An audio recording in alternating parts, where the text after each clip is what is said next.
Alors, on est rendu au troisième sujet de ce matin, troisième présentation, qui s'intitule Adopter une approche moderne comme des outils de compilation automatique pour la transformation du service hydrographique du Canada.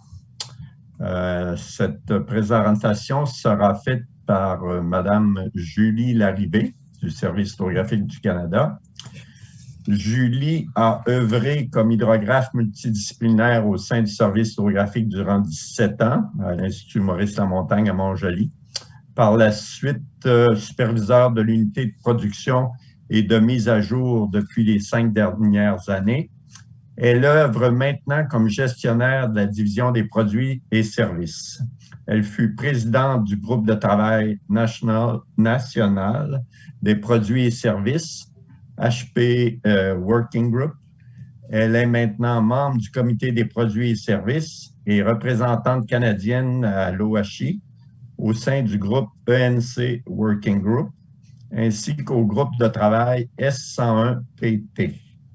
La philosophie personnelle de Julie est qu'il y a toujours du plaisir dans le travail que l'on doit accomplir, quoi qu'il arrive.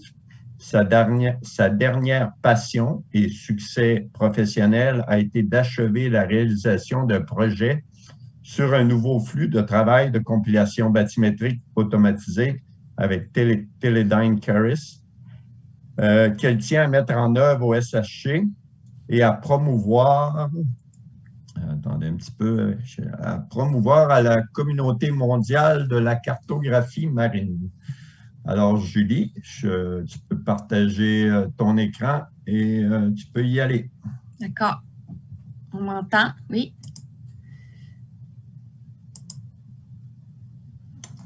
Et on t'entend. Est-ce que vous voyez mon écran? Oui.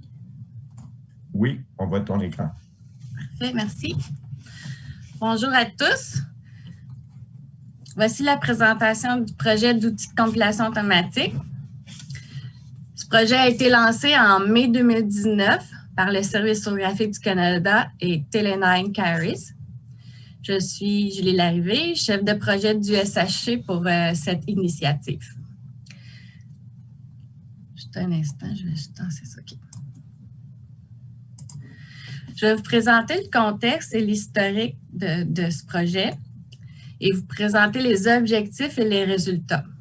Le SHC travaille avec la base de données Bathy Database et acquiert de l'expérience depuis près de 10 ans maintenant. Il travaille avec le logiciel HPD de Teledyne Caris depuis environ 15 années maintenant. Ce projet a été divisé en 3 phases et a été clôturé en octobre 2020. La phase 1 était d'améliorer la sélection de sondes et des outils de contrôle de qualité associés déjà existants dans Base Editor. La phase 2 consistait à améliorer un process designer et la correction de la phase 1. Puis finalement, la phase 3 consistait à améliorer les capacités d'extraction et de généralisation des contours pour pouvoir les intégrer dans HPD. Pourquoi développer des outils de compilation automatique? Le SHC fait face à une grande demande pour des produits et des services. Il faut aussi qu'il agrandisse son portfolio de cartes électroniques, ENC, pour pouvoir passer en mode paperless, donc sans carte papier. Il doit s'arrimer aux standards de l'OHI. Il doit augmenter la collecte il fait aussi face à une augmentation de la collecte de données et de la réception de données externes ou collaboratives. Finalement, le SHC doit augmenter l'efficacité de sa chaîne de production. Ceci étant dit, nous faisons face à plusieurs enjeux. En effet, la façon dont nous travaillons depuis longtemps nous met en lumière que la compilation manuelle des cartes est un processus historique, long et fastidieux. La compilation manuelle des cartes est un processus complexe car elle est principalement manuelle. La compilation manuelle de cartes n'est jamais reproductible et les résultats peuvent varier considérablement.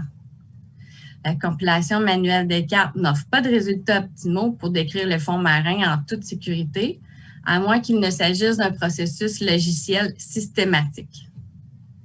La compilation manuelle des cartes ne peut plus suivre le rythme nécessaire de la diffusion des données et suivre non plus les normes de service que le SHC s'est doté.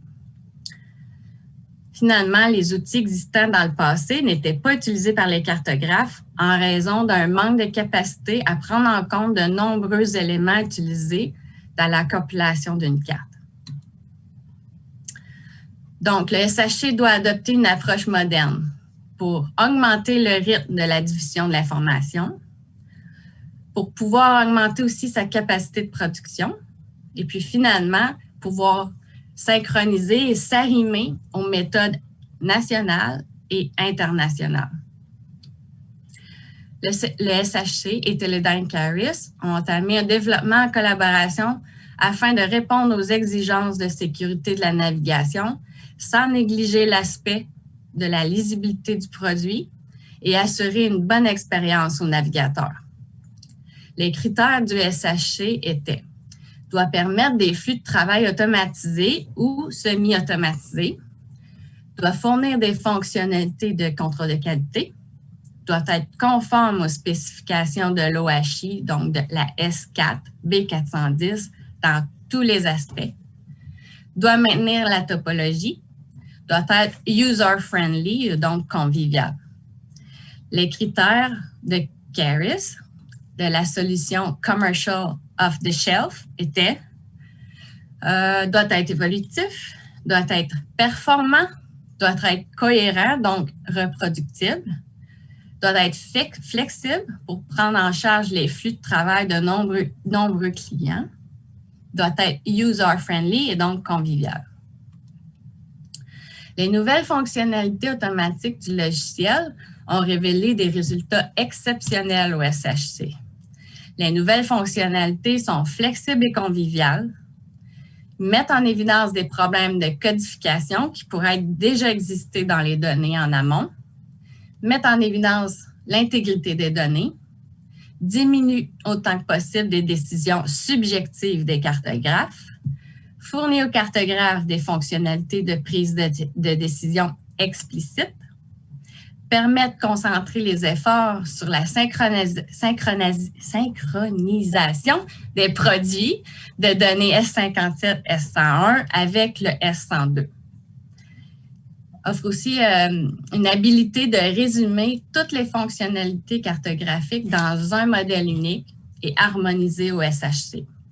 En conséquent, il fournit au SHC un outil d'apprentissage exceptionnel. La solution Commercial off-the-shelf fournie par Caris révèle des résultats exceptionnels également. C'est un outil complexe et complet, flexible et convivial, consistant, reproductible et performant. L'architecture du modèle du processus du SHC est toujours en cours d'élaboration. On doit être harmonisé nationalement pour s'arrimer le plus possible à la spécification S4. On peut répondre à plusieurs types de topographie du fond marin, peut prendre en considération plusieurs éléments cartographiques considérés dans la construction d'une carte marine, est exécuté dans un ordre chronologique précis et est organisé selon des critères et paramètres dans un modèle de process designer. Qu'est-ce qu'une bonne création de contours bathymétriques? C'est une bonne question, mais ce n'est pas facile à automatiser.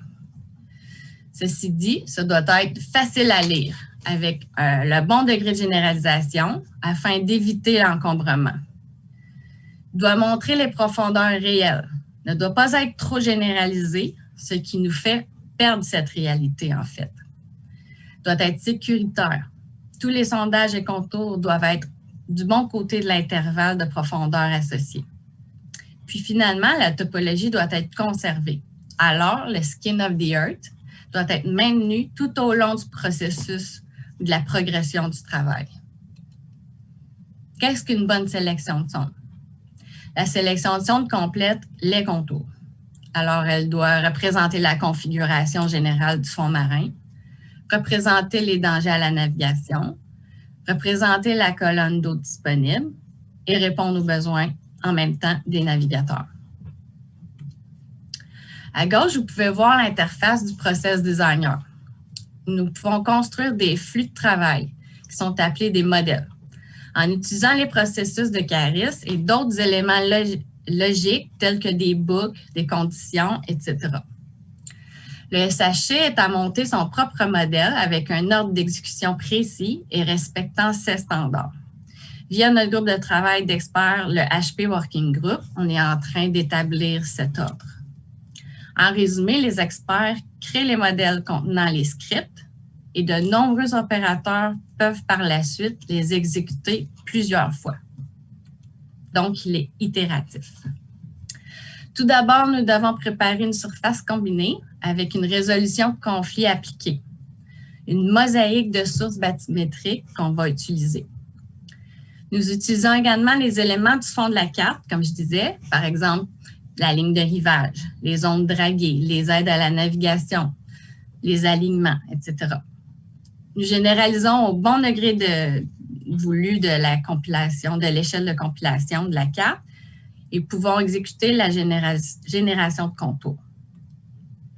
Afin de créer des contours généralisés, nous allons généraliser d'abord la surface, donc nous allons la lisser.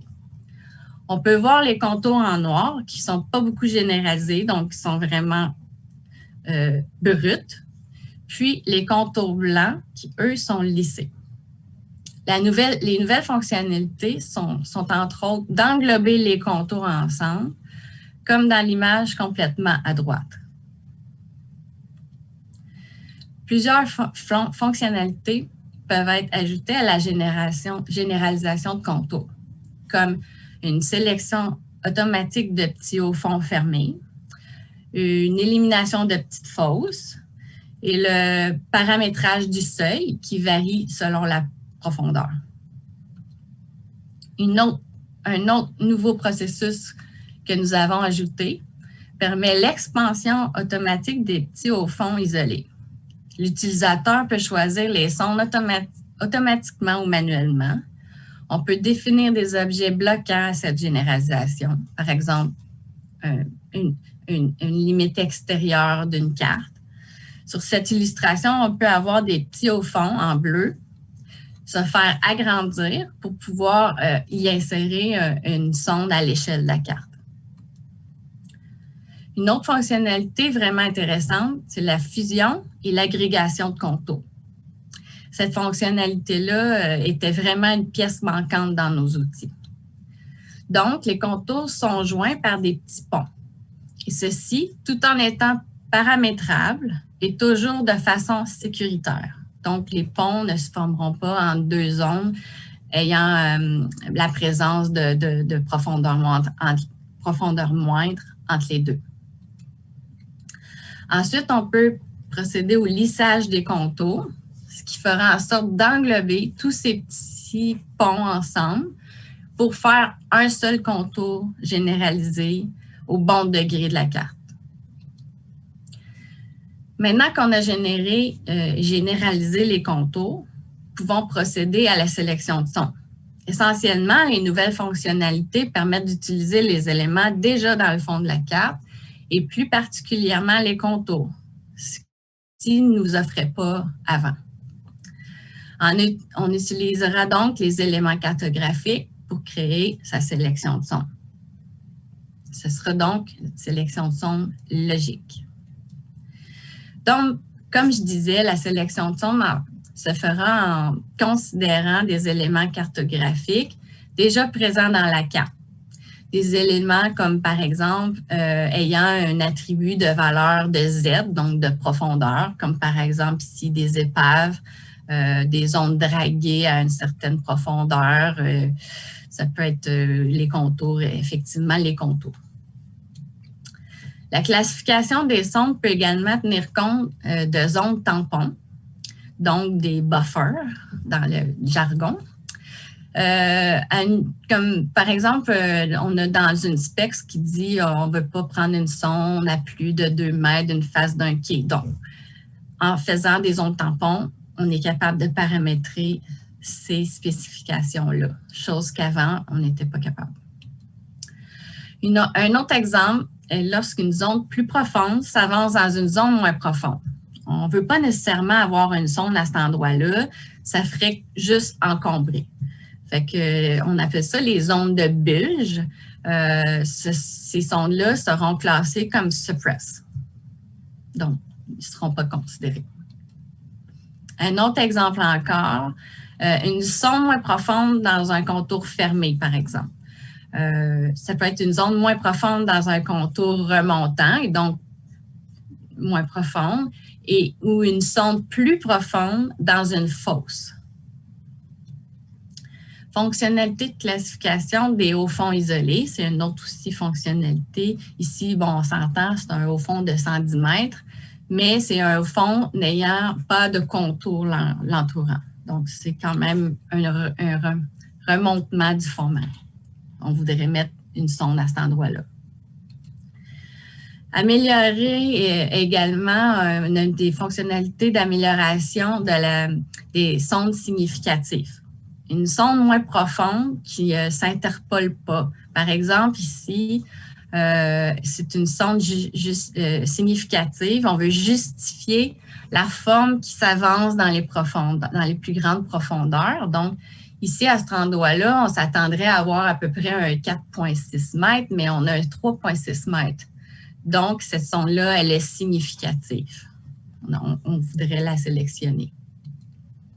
Finalement, on a les sondes de background qu'on appelle, c'est les sondes d'habillage. Ces sondes-là, c'est pour finalement compléter la carte. Ils sont choisis avec un algorithme de Scholl ou de D-bias en utilisant un radius. Toutes ces fonctionnalités sont explicites dans les attributs de Selection State et Selection Rule. Ainsi, les hydrographes connaissent l'état de la sonde choisie, donc comment elle est classifiée, ainsi que la raison pour laquelle elle a été choisie. C'est vraiment un outil d'apprentissage en même temps. Une autre fonctionnalité est d'utiliser la sélection de sondes de meilleure échelle à une plus petite échelle. On peut donc utiliser et répéter certaines sondes utilisées, par exemple, dans un inset ou un cartouche dans la carte principale. Pour vraiment terminer, on va faire une revue des éléments cartographiques, charger ceux-ci dans la base de données HPD, puis mettre à jour le produit de la carte électronique. La boucle est bouclée dans un flux de travail efficace, productif et pratiquement entièrement automatique. Merci de votre attention. Ça m'a fait plaisir. Bon, merci, Julie. On a du temps pour les questions.